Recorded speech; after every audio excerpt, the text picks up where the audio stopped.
वहां से जब आप तलबिया पुकारते हैं, लब्बैक अल्लाहुम्मा लब्बैक लब्बैक ला शरीका लक लब्बैक इन्नल हम्द वन निअमत लक वल मुल्क ला शरीका लक, ये तौहीद है। आप हाजिरी देते हैं, अल्लाह के रसूल सल्लल्लाहु अलैहि वसल्लम का तरीका था, आपने वहाँ हज का की नियत की, अल्लाहुम्मा लब्बैक हज्जन, या एक आदमी उम्रे के लिए जाता है, अल्लाहुम्मा लब्बैक उम्रतन, जब उम्रे या हज की नियत करता है तो ये तलबिया पढ़ता है, लब्बैक अल्लाहुम्मा लब्बैक लब्बैक ला शरीका लक लब्बैक, मतलब कि अल्लाह मैं हाजिर हूँ, अल्लाह रब्बुल आलमीन मैं हाजिर हूँ तेरे दरबार में, लब्बैक ला शरीका लक लब्बैक, अल्लाह तेरा कोई शरीक नहीं, तेरा कोई साझीदार नहीं है। ये तौहीद है। आप उसकी वहदानियत का इतराफ़ करते हो, अल्लाह के लिए उस इबादत को खालिस करने की नीयत से आप निकल पड़े हो कि ये हज, ये मेरी इबादत है, अल्लाह तेरे लिए है, मैं तेरे लिए इस इबादत को खास कर रहा हूँ, ला शरीका लक लक इन्नल हम्द वन निअमत लक। सारी चीज़ें जब आप पढ़ रहे हैं दुआ में, वही मीकात ही से शुरू हो जाता है। तो ये अल्लाह की तौहीद का मजहर है मुसलमानों, ये सारी चीज़ें। तो ये एक शऊर आपके अंदर होना चाहिए कि मैं अल्लाह रब्बुल आलमीन की वहदानियत का इकरार करते हुए इस इबादत को रब्बुल आलमीन के लिए मैं खास कर रहा हूँ, और वहीं से मिकात ही से। वल्लाह अजीब लगता है, अब तो हम लोग दूर हैं, साल में रहते हुए कितनी बार वहाँ जाते थे। शेख ने पढ़ा वो काबे के ताल्लुक से शेर, काबे पढ़ी जब पहली नज़र, हकीकत है कि एक मुसलमान, हम लोगों के साथ जो कैफियत हुई थी, मदीना पढ़ने गए, जब काबा को देखा तो उस कैफियत को नहीं बयान कर सकता, सबके साथ ये चीज़ होती है।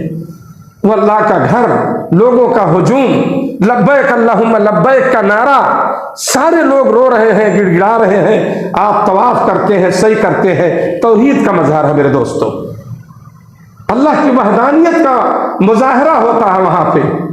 दुनिया के लोग, मुख्तलिफ जगह से आए हुए लोग, जिनकी हम जुबान नहीं समझ सकते, बहुत से लोग हम मेरी जुबान नहीं समझते, चाइना के लोग हैं, फ्रांस के लोग हैं, तुर्की के लोग हैं, अजरबैजान के लोग हैं, कोरिया के लोग हैं, जापान के, पूरी दुनिया का इतना बड़ा इज्तिमा पूरी दुनिया में कहीं नहीं होता है जो हज में होता है।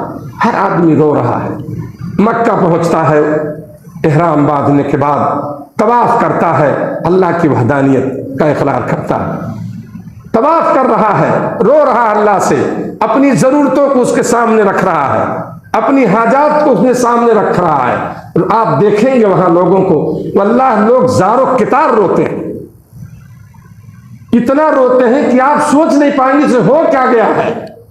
खड़े हैं काबा के सामने हाथ उठा करके, और जाहिर सी बात है जब इंसान तो फीलिंग आएगी, महसूस करेगा उस चीज को कि मैं आज रब के सामने मांग रहा हूं, उसके घर के सामने खड़ा हूं, जिस घर को अल्लाह के दो पैगंबरों ने, इब्राहिम इस्माइल ने बनाया था, और अल्लाह ने कहा था लोगों में ऐलान कर दो, जब घर बन गया लोग आकर के हज करें, इस हज की ज़ियारत करें। तो सारी चीजें मेरे दोस्तों, यहाँ तौहीद आपको नजर आ रहा है, और तौहीद आप हर जगह वहां पाएंगे।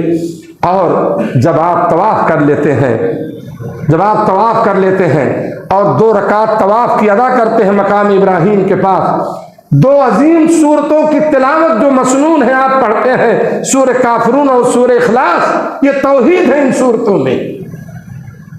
कुल या अय्युहल काफिरून ला अअबुदु मा ताबुदून, कुफार से कहा अल्लाह ने कि आप काफिरों से कह दीजिए, अल्लाह के नबी सल्लल्लाहु अलैहि वसल्लम को हुक्म हुआ, ला अअबुदु मा ताबुदून, जिसकी तुम इबादत करते हो मैं उसकी इबादत नहीं कर सकता, और ना तुम उसकी इबादत कर सकते हो जिसकी मैं इबादत करता हूं। उन्होंने कहा तुम हमारे माबूद को पूजो, हम तुम्हारे माबूद को पूजेंगे। बड़ा अच्छा मशवरा दिया था उन लोगों ने। अल्लाह ने सूरत को नाजिल की, बता दो ये हो ही नहीं सकता।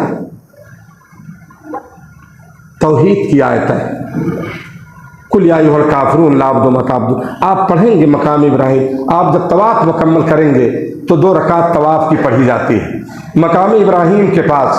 आप देखेंगे पीला सा ऐसे एक वहाँ पे निशान दिखेगा आपको, रखा हुआ है, उसमें पैर के निशान इब्राहिम अलैहिस्सलाम के। वहाँ मकाम इब्राहिम के पीछे अगर जगह नहीं मिलती है आपको, तो उलमा का जो कौल है इस सिलसिले में, आप कहीं भी मस्जिद हराम में तवाफ की 2 रकात पढ़ सकते हैं। अगर भीड़ भाड़ होगी तो हाँ मत आप रुकिएगा, आप कहीं भी जाके पढ़ लीजिए।